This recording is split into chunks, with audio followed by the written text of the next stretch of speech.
Hey everyone, it is El Cid 932 on YouTube, El Cid Speaks on Instagram, and I wish to thank you for joining me for a show that I didn't think I would be recapping. I wish to thank everyone that voted. I decided to just put up a quick community poll to see if anybody was interested in this show besides myself. Full disclosure, I am an American Horror Story fan. I am not a super fan. I may miss a lot of things that are connected to the other series, the other, episodes and seasons, but I'm definitely an American Horror Story fan. Hence the lighting. It's a little bit more muted, it's a little darker, it's more shadows. And I will try to not violate any YouTube rules because, as we know, American Horror Story can be dark and certain of the words may not be allowed on YouTube. So, thank you for voting. Thank you for joining me. I hope you will continue to support by liking, sharing, subscribing to the channel, and look out for more. So, we are diving outside of my usual relationship shows into American Horror Story. So, Grotesquerie, that's how I'm going to say it. Sorry if I say it wrong, Ryan Murphy. Um, the definition refers to a quality of a kind of a grotesque way, something that is distorted, unnatural, or unsettling. We're going to see a lot of that in these first two episodes. It starts off real scary. There's a lot of things I'm going to give my hypothesis on. Because for some things, I don't know if it's real or not. American Horror Story likes to do that to us. So it's just finding things that are unsettling and finding that it's either fascinating or compelling in the context of art, literature. It's also often used in a fantastical, eerie, unsettling element. Hence my lighting. So let's go to episode 1. We have Niecy Nash. I believe her hyphenated name is Nash Betts, and she is Detective Tyrone. And we will be following her trying to solve some crimes that are happening in her town. And there's some questionable things I have about, Detective Tyrone. I'll just call her Detective because no one else in the show is called Detective. So we open up where she's kind of dreaming and there's fire on a curtain and, she wakes up to be called to a crime scene. As soon as she arrives, one of the cops say, "Hey, call the FBI. This, looks like a hate crime." Soon as she walks to the crime scene, and the officer looks visibly shaken. All the officers are shaken, and some of them even are barfing in the bushes. So apparently there's a crime scene in a home, husband, wife, and 2 kids, and they're called the Burnsides. Detective Tyrone comes to the crime scene, and one particular weird thing to me, she's wearing all off-white. It's like, if I'm coming to a crime scene, I don't know how many detectives I've encountered that will go to a crime scene in white. Just seems different to me. So to describe the scene, mother, 2 kids, a boy and a girl. They're all sitting at the dining room table. They are tied to their chairs. They seem to have perished at that location. Their mouths are open and it seems to have something in it. Visibly, you could just see it when they pan the camera across the scene. The dad is on the floor of the kitchen. Everything above his shoulders are missing. That's the best way I can say it tactfully. There's a ding of a timer, and Niecy Nash looks into the pot because apparently, with all the cops buzzing around, nobody decides to turn off the pot on the stove.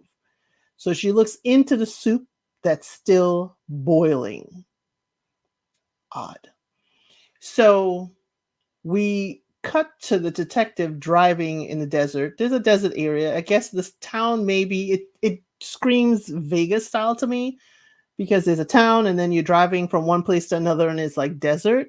So, it's screaming Albuquerque, Arizona style place.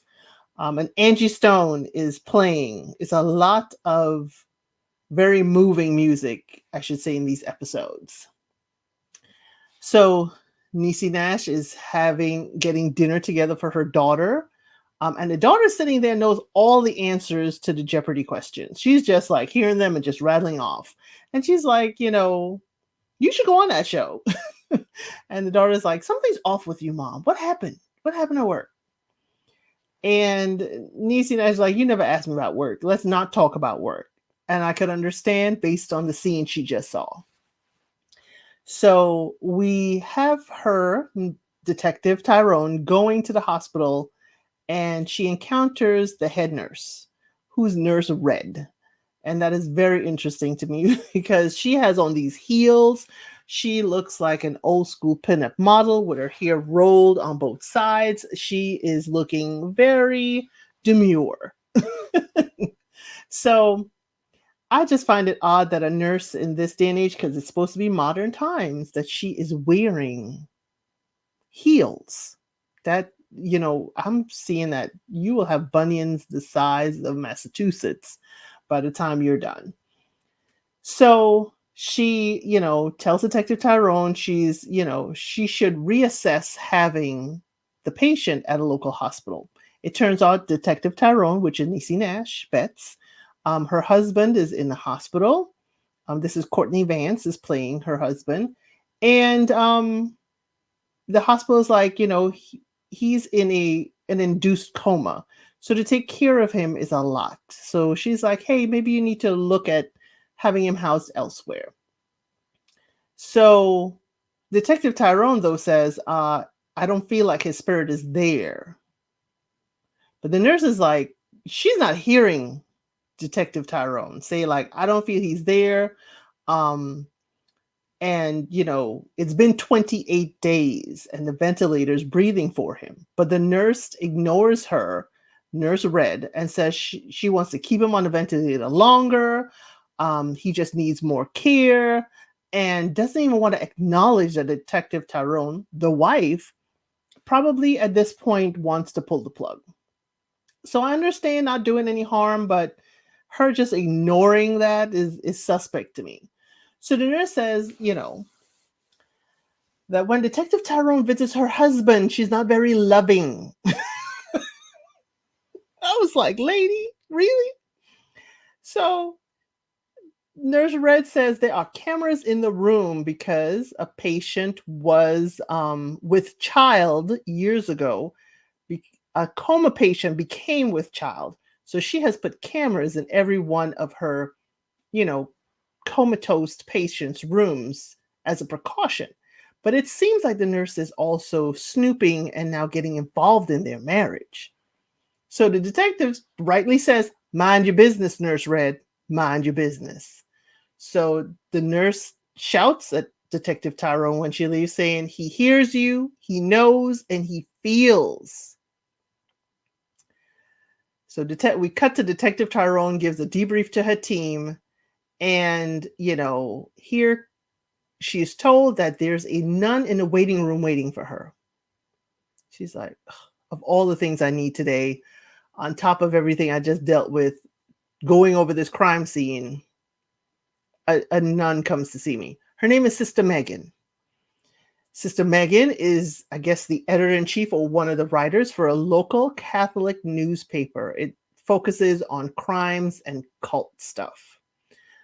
So the nurse comes, sees her, and says, hey, let's grab a cup of coffee. Can we talk about this? Because she's looking for information for her audience. So the nurse does, not the nurse, sorry. The nurse, Sister Megan says the Burnsides were devout Catholics who were focused on social justice. Because I'm finding it strange that the detective didn't look into the family that hard. She knew they all worked, the husband and wife worked for the university. So she focused on the university and not possibly their religion. So bear with me.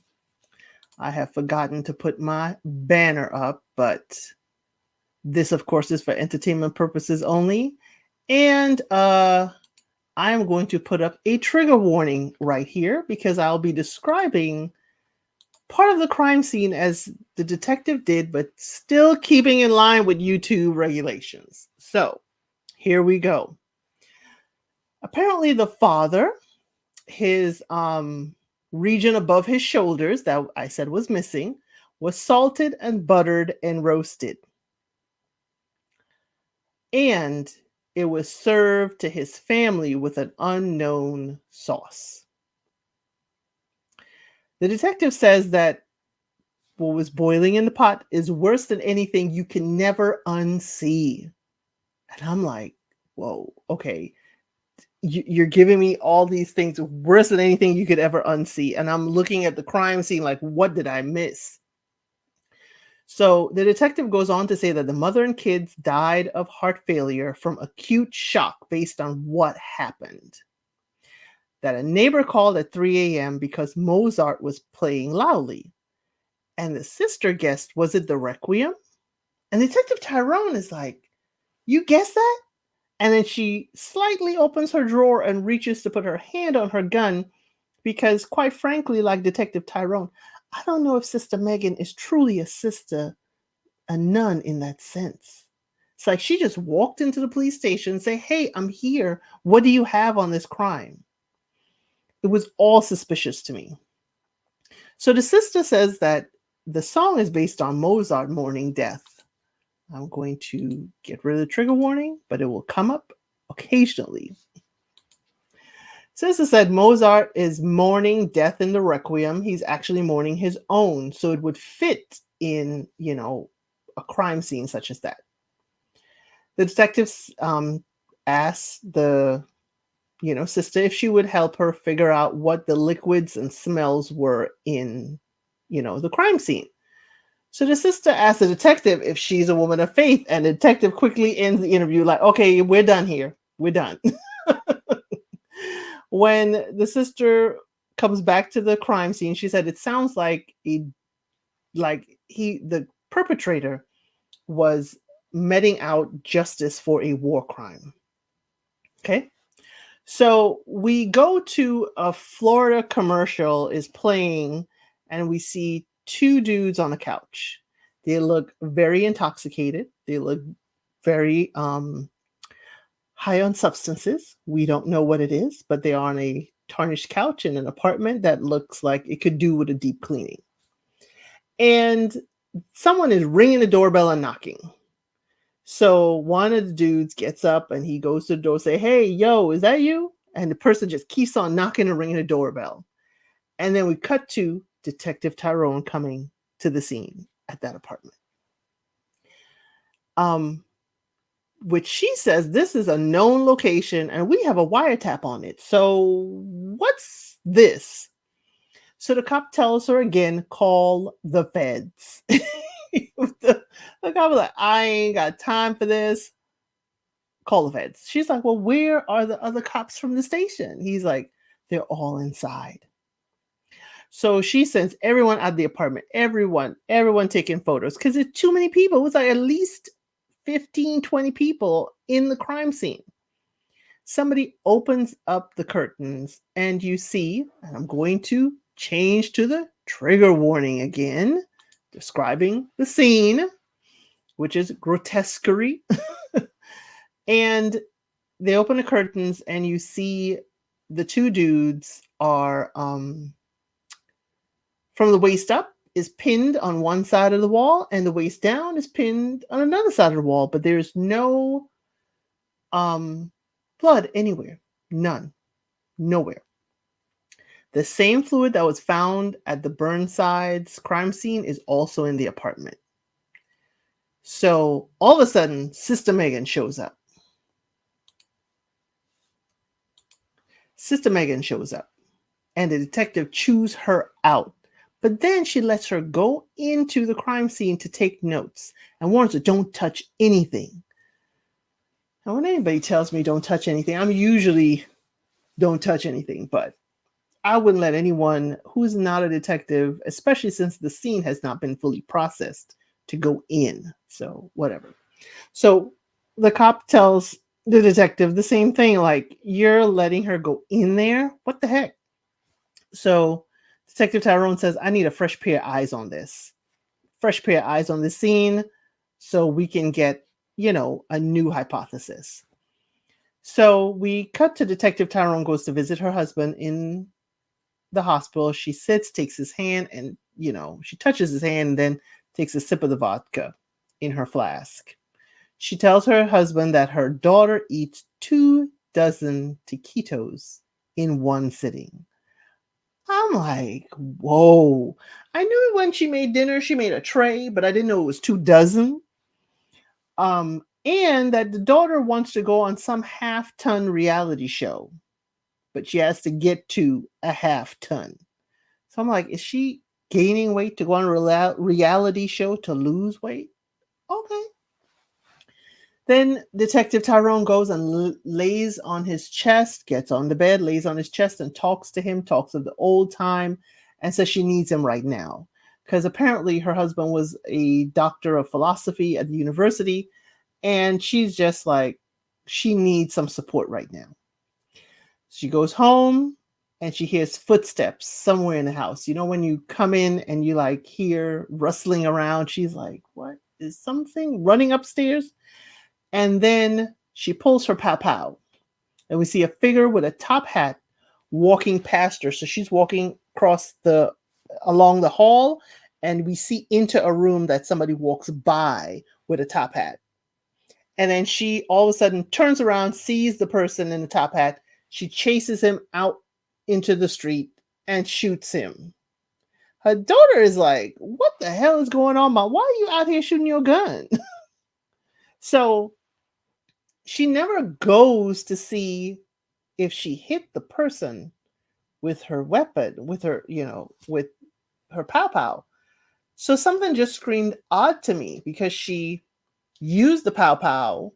We're hearing eventually sirens in the background, but she's just not even going to check to see if the perpetrator needs help, needs assistance, needs an ambulance. Very interesting. Put a pin in that. So Sister Megan gives the detective her hypothesis from the Bible passages. She comes, she visits the detective, and the detective doesn't want the case, but says, hey, nobody else can do it. There's no other detective that can handle this. And Sister Megan says the fluid of the crime scene is sulfur. No, the detective tells Sister Megan the fluid is sulfur dioxide. And Sister Megan says that's brimstone. So another biblical reference. So that was the end of episode 1. It was a lot. It was a roller coaster. We got 2 crime scenes. We're learning the detective and her family dynamic. We're learning where this Sister Megan fits in as a true crimer, which is very interesting because we don't normally put a nun and true crime fighting together. But there's a lot of things coming up, Sister Megan does, that we don't usually see a traditional nun do. So episode 2, we flash back to Detective Tyrone and her family having dinner. Interestingly, she's cooking soup. The husband is talking to the daughter. So this is a time where the husband is awake, aware, and they're having a family discussion. So the husband tells the daughter about the risks of gaining this weight for this reality show. So we kind of get a sense of, we don't know how long, we know he's been in a coma for 28 days. So this could have been 30 days ago that this conversation was happening. So he's telling her, the daughter, that she can go to someplace, a retreat to lose weight. And the daughter's like, a fat farm? Really, Dad? Really? And she uses his psychology against him. She's like, I'm feeling judged. I'm feeling really judged, and this is not healthy for me. So she walks away and she grabs something to eat. She grabs one of the rolls the mother was, baking for dinner, and she walks into her room. He goes to his wife and says, thank you for helping, because she ain't got nothing to say. She was like, you talk to your daughter. So Detective Tyrone said it's hard to tell folks to give up their vices. Ain't that the truth? Ain't that the truth? People gotta want to stop the vice themselves. So the husband says being a cop has changed her worldview. Her drinking has gone from a pastime to a professional. Courtney Vance, I don't know how you get these roles that you always have these little zingers. She has gone from a pastime drinker to a professional drinker. He said that so nice, nasty. I was like, ooh, ooh. It hit hard. It hit gently, but hard. So the detective Tyrone hits him back, saying, why don't we go on the family rehab plan for food, booze, and sex addiction? You know, I can't say the real word. She said she can smell the side tail on him. It's like, ooh, where are my pearls? Where are my pearls? She said she had him followed because he was like, oh, no, no, no, you drinking, you don't know what you're talking about. She's like, I had you followed. And when she said that, it was interesting because you, in American Horror Story, you've got to look just beyond the character you're talking to. You have to look at the whole scene. And behind her, the lights go out. And we keep hearing occasionally the beep from the hospital. Like beep, beep, beep. And I'm like, is that the hospital beep? And I have to rewind it. But it is. So her husband is like, she's so committed to her job that she has blocked him out. And, you know, she listed out all the hotels he's been, who she saw him with. And I was like, oh, she's been holding on to this. So the husband said, you are almost too cruel to fight for. And he wants her help to hold the family together. And the detective is like, that ship has sailed. Get the beep out of here. It's like, ooh, child. No. Husband says, I still love you sometimes. The detective says, I pray sometimes that I get a call that you have perished. I got to say some nice words because YouTube rules. And the husband says, I hope you don't regret those words when I actually do perish. So the record plays in the background. And, you know, I'm thinking, is this a dream? Did this really happen? Or is this a dream recall of someone? Because it's kind of like I'm hearing the hospital beep. I'm hearing the music. The light is going out behind her. Is this real? Or is this like someone, either her or her husband in comatose, is recalling this? And is this really what happened? So things make it odd, but the next thing we see is her standing outside of his hospital room. He's laying in a hospital bed in a vegetative state in his coma, and she's standing outside in the hallway just looking in. So I wonder if she's remembering what happened, and this is not maybe what actually happened, or is this him remembering the last conversation? We still don't know. What is interesting is that there are no scenes in the opening credits. You know, American Horror Story usually look to see, oh, what's coming up? What will we see in the opening credits? No scenes. It is just red background, black lettering with the cast of characters. So we see the nurse talking to the detective. The detective is out in the hallway in the hospital, sitting down, crying. And the nurse tells the detective, stop wasting them crocodile tears outside his room. You should go in there and have some emotion for your husband. And the detective just starts taking off her ears. I said, that's right. You, what? How dare you? That's exactly what she said. She's like, you apparently have an opinion of me that's incorrect. So I'm gonna have to whoop your behind to get you in check. So the nurse is like, yeah, you can't do that. This is a hospital. I have guards here, and you can get arrested if you touch me, et cetera, and it'll be so embarrassing. So why don't you go downstairs? This is the nurse telling the detective, go downstairs, have some coffee, put some booze in it, or whatever you need to calm down, then go take care of your husband. And I'm like, this nurse is a little too much. She's a little too confrontational with the wife. I'm like, Is the nurse who he was having an affair with? Because she is just too bold. That is just too bold for me. So the detective goes, has her coffee, comes back, and she's watching the nurse, you know, cleanse her husband. And she is cleansing the husband in his private area. That's the best way I can say it. And the detective walks in. What the hell is going on here? Because you have to see the scene. It looks like she's not just cleaning. Looks like she's enjoying the cleaning. And the nurse still has a battery in her back. Like, yeah, whatever. Whatever. I'm taking care of your husband. Would you like to take care of your husband? No, because you don't have the nerve because you're weak. I was like, wow. Then the nurse is like, you can't handle the case or your husband. So here's the soap. Why don't you finish up? Because he hasn't actually finished up.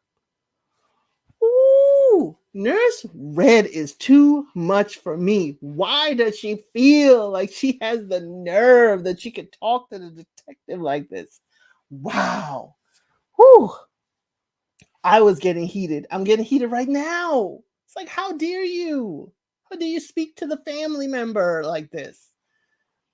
I still wonder, was the nurse the woman he was having relations with? Was she the side chick the detective was smelling? So, detective is home next, playing music loud. It's 4 a.m. according to her daughter, and she's drinking and talking about Sister Megan with her daughter. Daughter turns off the music and she sits down to eat a whole sliced ham with some sauce. So the detective is like, you gonna sit there and eat that whole ham? She's like, yeah, you gonna sit there and drink that whole bottle?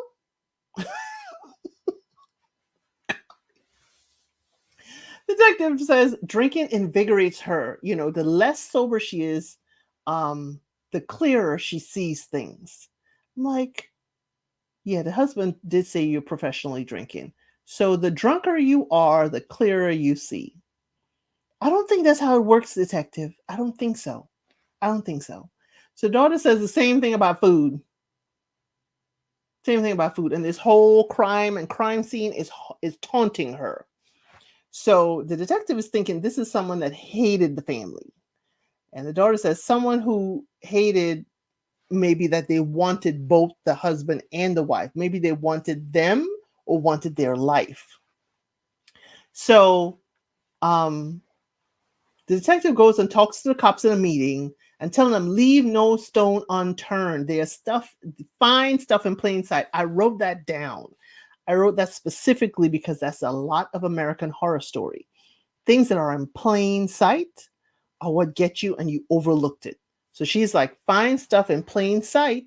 Don't just assume that the substance on a knife is from the victims. Test it. Make sure everything is tested. No stone is unturned.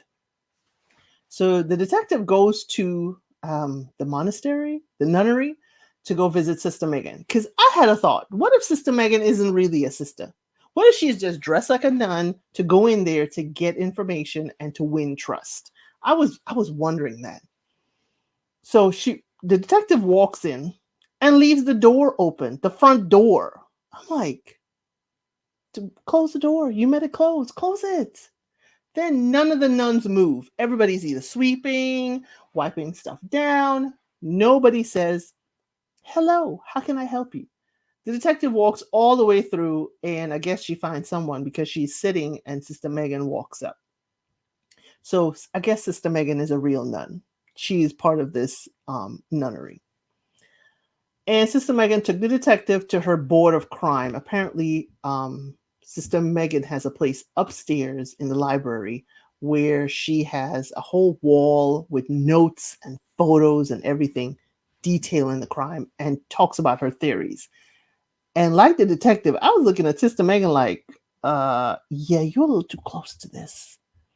So Sister Megan is saying that these are religious statements that, the detective knows that since she's The detective knows, um, and because she has been a detective for so long, sister thinks that she is blind and lost. It's like you've been a detective too much and you're making guesswork based on all of that, but this time you're wrong. I think this time she's drinking too much. So we cut to a church service and we see red boots on a young priest, and he has a signet ring on his finger. And while they're singing a beautiful hymn, he is knocking his hand against the wooden arm of the of his chair at the church. He's very young. He has a Elvis Presley look. He has a nice queef of his hair. I love that word, queef. And he's an unconventional priest because he gets up, he walks down the aisle of the church to give his homily.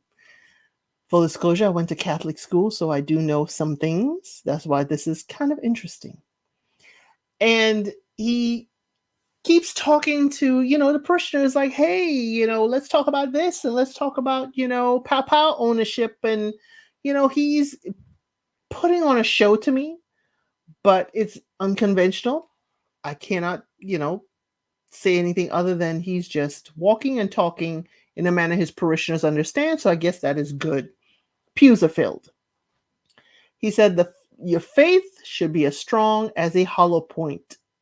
Mm. He encourages neighbors to pray with each other more than the neighborhood watch, because that is how they will survive. And when he gets back to his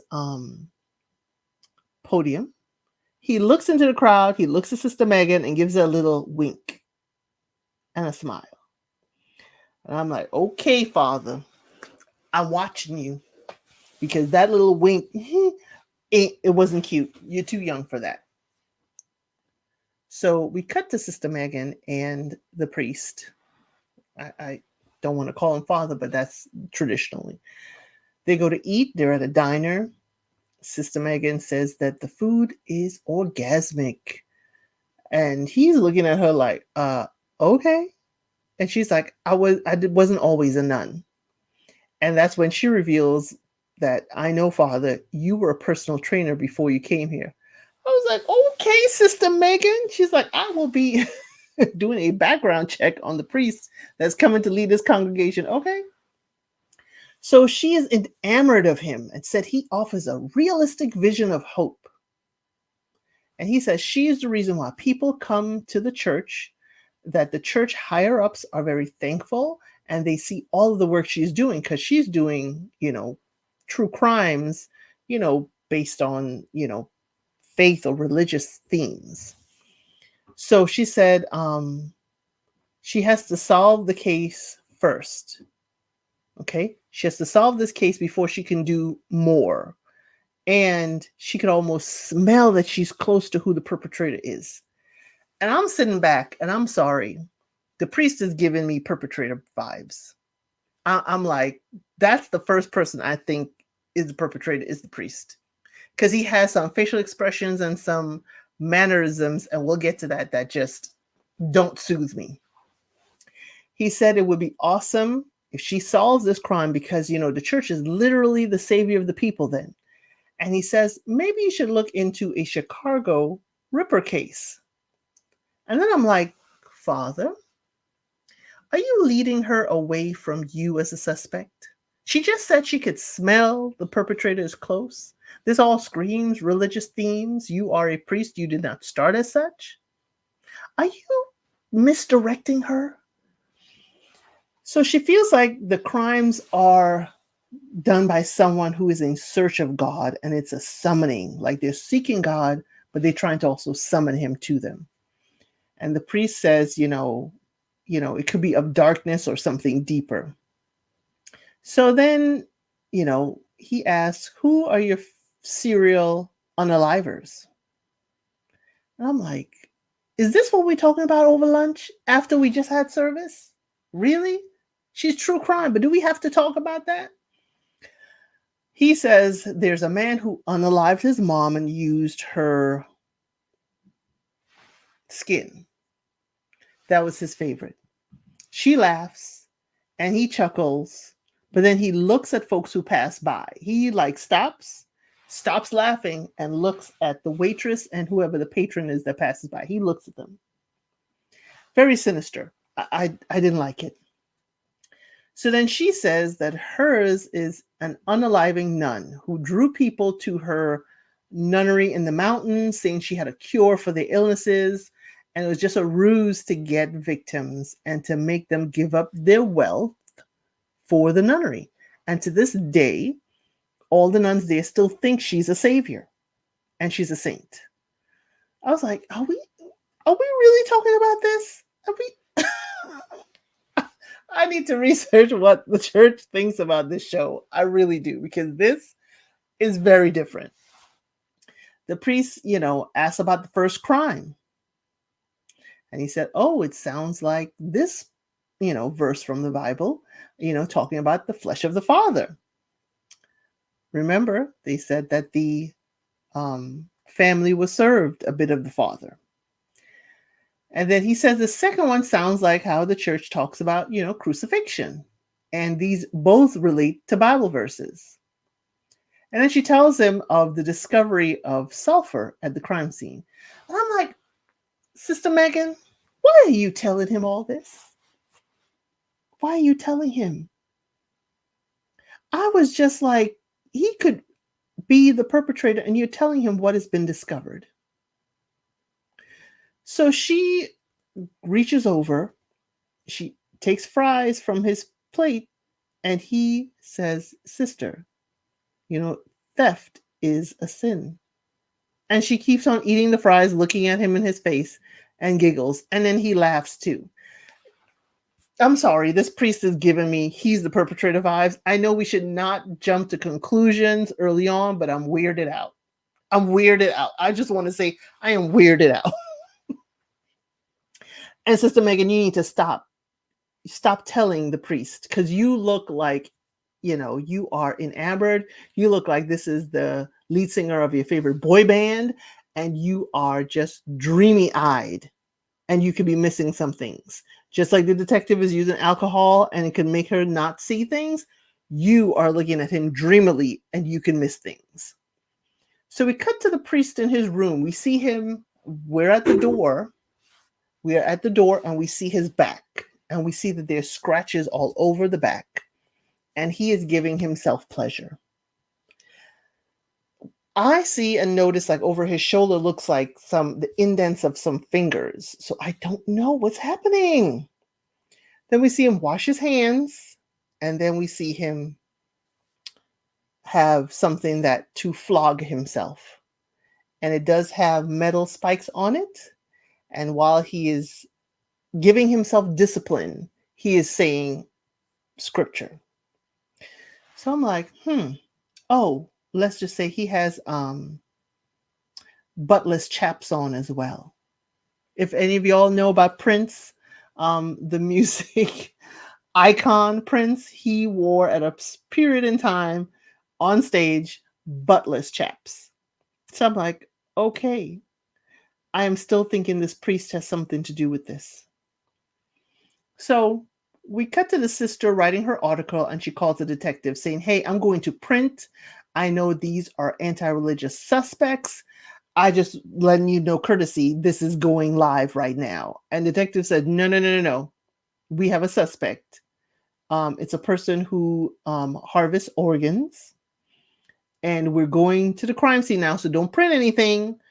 And we found evidence of him outside the previous crime scenes. So detective said, I am going to, let you have an exclusive. Just don't print anything now. So the sister's like, why are you helping me do this? And the detective is like, I'm not helping you. I'm using you. Don't get it twisted, sister. I am using you to get this case solved. I'm using your perspective. So the detective says maybe the church is onto something. Maybe all this stuff is to bring lax believers back into the pews. I was like, ooh. And the sister said, maybe non-believers like you? Detective was like, I gotta go. Bye. Detective was like, we're not talking about my religion or lack of. Bye. So the SWAT truck bursts through the gate But the camera, we see the truck go through the gate at this house, but the camera pans to the house across the street. I was looking at it and rewinding it to see if I saw a figure move in a window or something, but it panned to the house across the street. There's something about that house, and maybe I'll figure it out. Maybe I won't. It'll come to pass later. I'm not sure, but there's something why they took our view from the house to the house next door. So SWAT goes through the house, clear, clear, clear. Detective is coming through again in a very light colored outfit. She has her vest on, but light color outfit. So the detective is called to the basement.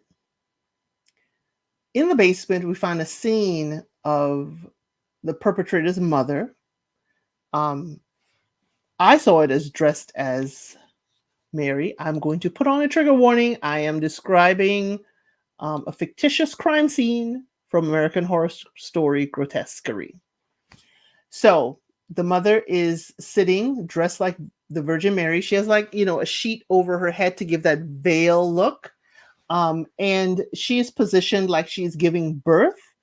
And the perpetrator, the suspect is laying face down in a manner like the mother gave birth to him. There's only so much I can say, people. There's only so much and how I can say it.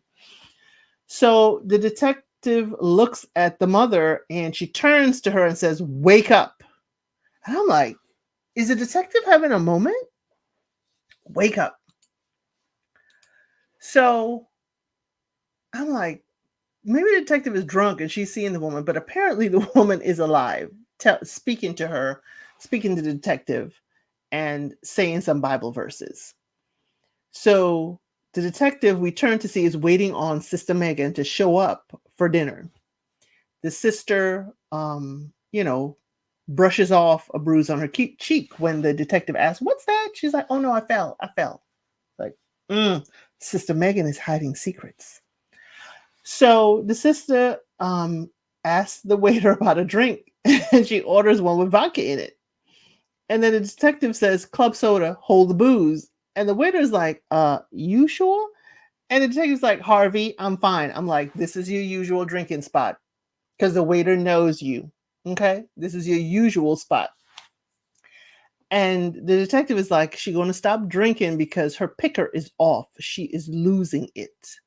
So she is now going to describe the crime scene to the Sister Megan. So at the scene, the Saints Go Marching In is played on a record player behind her. There's a lot of music played in this series so far. This is just the second episode. And it's played on a record player usually, which is interesting.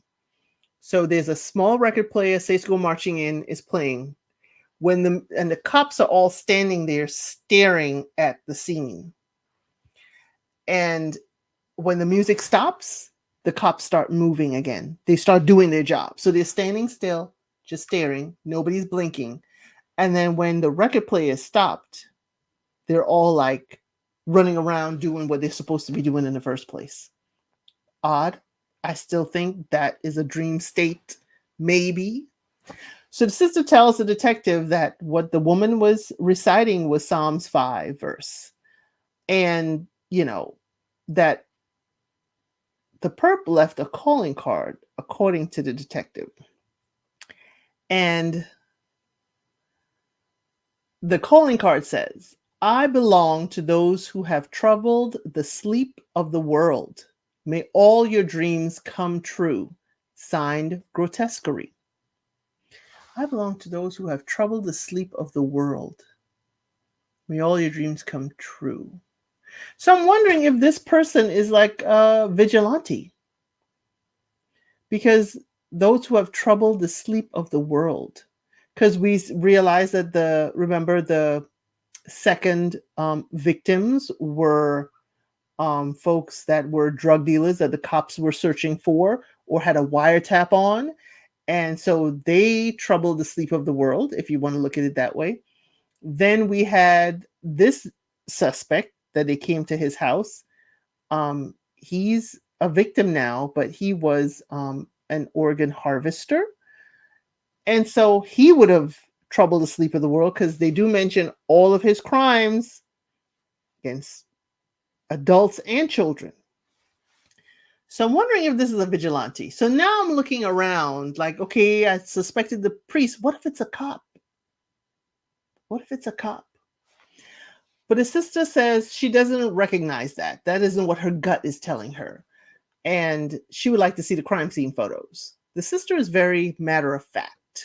She doesn't get swept up in things. And it's making me think she is possibly, I don't want to count it, but the mannerisms is giving me like my autistic child, very matter of fact. I want to stay within these bounds. I want to do this and do this very clearly. That's what she's giving me because she's not put off by anything. So the detective did not tell her that they were staged in a biblical sense. I'm like, did she not recognize that the mother was sitting there like draped in a head covering like Mary, the Virgin Mary? Or is it that maybe I was seeing something, but I rewound it and yes, it was a biblical sentiment. So is she withholding information from Sister Megan? So the sister, says some of the offshoot religious themes believe that psychoactive substances are the true body of God. And I was like, I gotta look that up. And sister also says that, they believe that taking these substances make you closer to God. So sister tells the detective to unlock the dream and solve the case. Unlock what dream? See, this is giving me, detective, are you in the vegetative state instead of your husband? I don't know. So what? Oh, they're giving me clues and then throwing me off. But that's what I love about American Horror Story. So after Sister Megan says that her drink is divine, detective asks for 3 fingers of vodka, and then she's driving home, swerving gently. So she's clearly intoxicated. She gives a beggar money. He comes to her door with a sign that says repent. So she gives him money, like a $10 bill, I think. And she comes home. Thankfully, she made it safe. And she opens the door. She can't walk straight into home. She is drifting even while she's walking at home. And she turns on the record player. And the daughter is waiting on the couch and turns on the light and says, Mom. And then detective turns around, startled, pulls out her pow. Daughter's like, put that away, Mom. What the heck? What's wrong with you?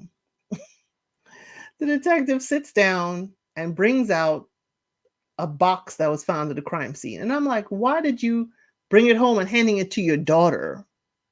What's going on? This seems like it's so much crime scene inaccuracies happening. And I'm like, was this gone through forensics? Why is your daughter touching this? Are you that drunk? Oh my God. I was just floored. So the daughter looks at the puzzle box because apparently, as the daughter knows Jeopardy stuff, she knows coding, she knows how to decipher certain things, and maybe the box is a puzzle. But the daughter says there are no seams, there are no openings, maybe it means nothing. And as the detective rightly says, everything at a crime scene means something. And she proceeds to fall asleep in her chair. And the record keeps playing and skipping on a line saying, life could be so sweet. And it sounds like Louis Armstrong's voice singing that. So then the record scratches, stops, and the detective gets up with her pow drawn, looking around to see if anyone else is in the room. No one's there. She goes to bed. She's praying, kneeling at the foot of her bed, and the phone rings. And we see when she gets to the crime scene, all the cops are looking in one direction. There are tears in some of their eyes. Some even remove their hat. They remove their mask. They are in shock. She stands there and she's staring too. I'm like, oh golly. the buildup. Sister Megan comes in, and while the cops are all standing frozen, staring at the crime scene, she comes in and walks between all the cops, gets to the front, and she stops and she stares too. She's frozen for a minute, but then she picks up and she goes and sits behind the detective and asks if this is how people felt when they saw Michelangelo's work for the first time. And Sister talks about the biblical nature of the scene, and then we see the scene. I'm going to put up my trigger warning. I'm going to be describing the scene. It is a scene of the Last Supper. It may not be trigger warning, but I just want to be mindful. The people are positioned in a way for the Last Supper.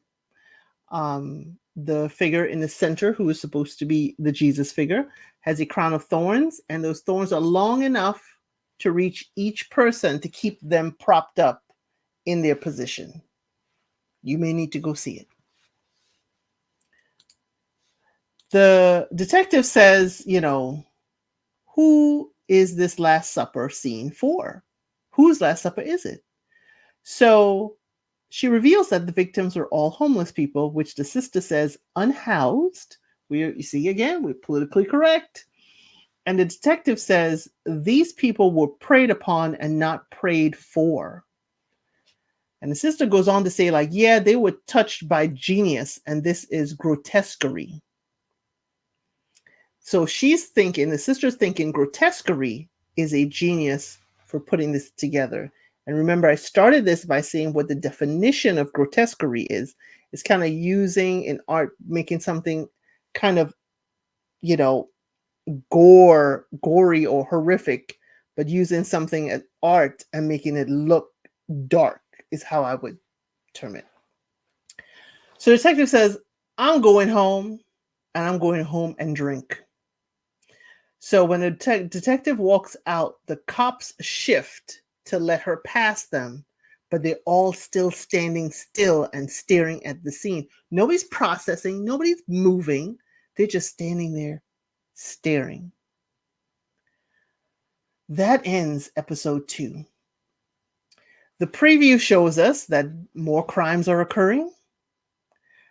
We see that the priest and Sister Megan are having moments together, including moments in his room. And the detective says that this person knows her. They know her, which I find quite interesting. That was the end of the preview for next week. I thank you so much for joining me for this American Horror Story Grotesquerie episodes 1 and 2. I'm hoping they continue to give us 2 episodes at a time, but that is just hope. Please continue to join me here at LCID932 on YouTube or LCID Speaks on IG. And we could talk about grotesquerie. We could talk about upcoming shows, which I'll be doing. Love is Blind is coming.